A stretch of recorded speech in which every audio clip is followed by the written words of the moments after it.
Hello, welcome back to Storytime. My name's Josh. Thank you so much for being here. I hope you're excited. We have a lot of books to get through in the coming little while. We're going to be starting the Mr. Men and Little Miss libraries and reading through those. So I hope you're excited. And we're going to start off with book number 1 in the Mr. Men library. It's called Mr. Tickle. He looks like some crazy fun with his elastic arms, and his little blue, looks like a top hat there. You can see. Alrighty, let's delve into story time. Okay. It was a warm, sunny morning. In his small house at the other side of the wood, Mr. Tickle was asleep. You didn't know that there was such a thing as a tickle, did you? Well, there is. Tickles are small and round, and they have arms that stretch and stretch and stretch. Extraordinarily long arms. It's Mr. Tickle's house. He's asleep in there.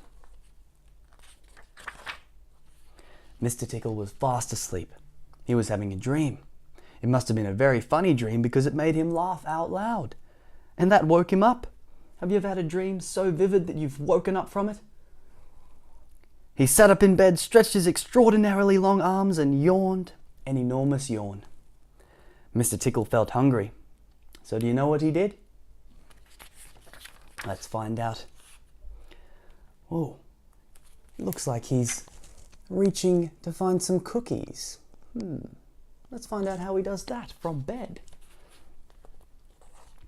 He reached out one of his extraordinarily long arms, opened the bedroom door, reached down the stairs, opened the kitchen door, reached into the kitchen cupboard, opened the biscuit tin, took out a biscuit, brought it back upstairs, in through the bedroom door, and back to Mr. Tickle in bed. Can you imagine having arms that long? You could just, like elastic rubber bands, and reach around and grab stuff. You'd never need to go anywhere. As you can see, it's very useful indeed having arms as long as Mr. Tickle's. Yeah. Mr. Tickle munched his biscuit. He looked out of the window. Today looks very much like a tickling day, he thought to himself. I can't imagine Mr. Tickle thinking about much else other than tickling.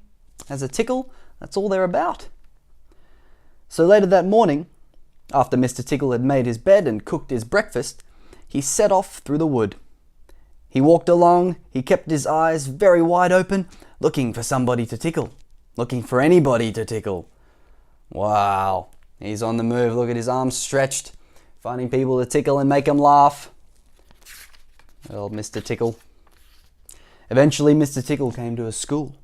There was nobody about, so reaching up his extraordinarily long arms to a high window ledge, Mr. Tickle pulled himself up and peeped through the open window. Uh-oh, looks like Mr. Tickle's out in force. Oh, he's gonna tickle what looks like a professor.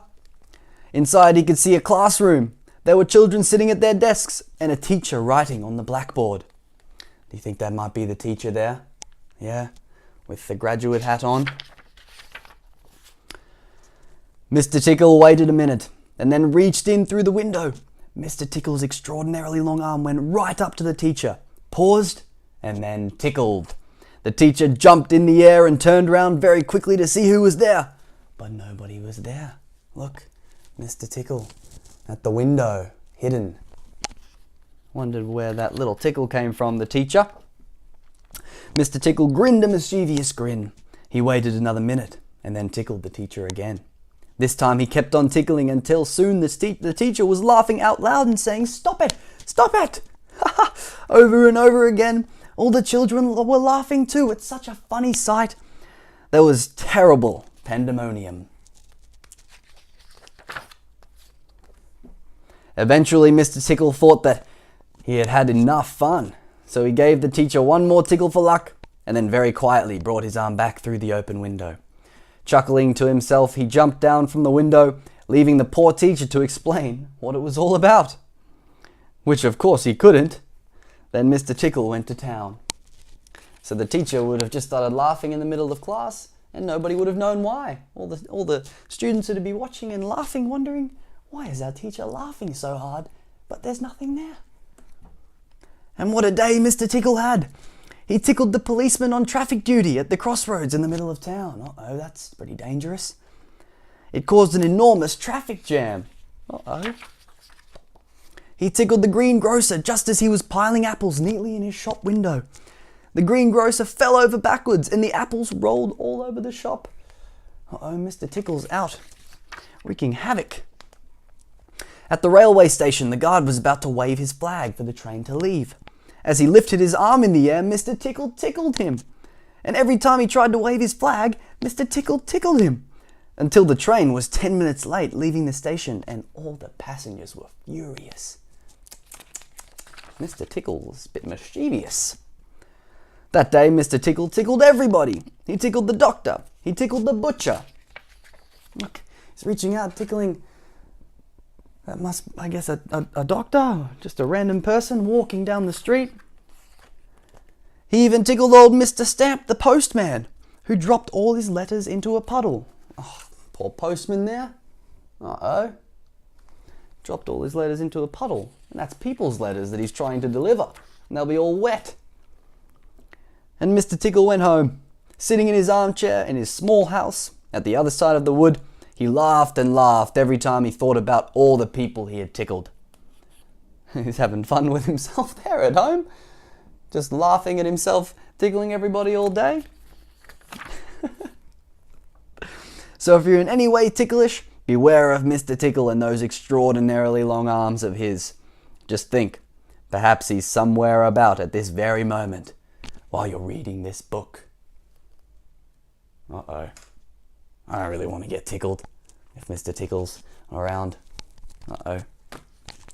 Well, that's this book done for today. Thank you so much for watching. Hope you enjoyed it. And we're going to be reading number 2 in the Mr. Men library after this. I think, if I'm not mistaken, it's Mr. Greedy. Alright. Bye-bye. Bye for now, but not forever. See you soon.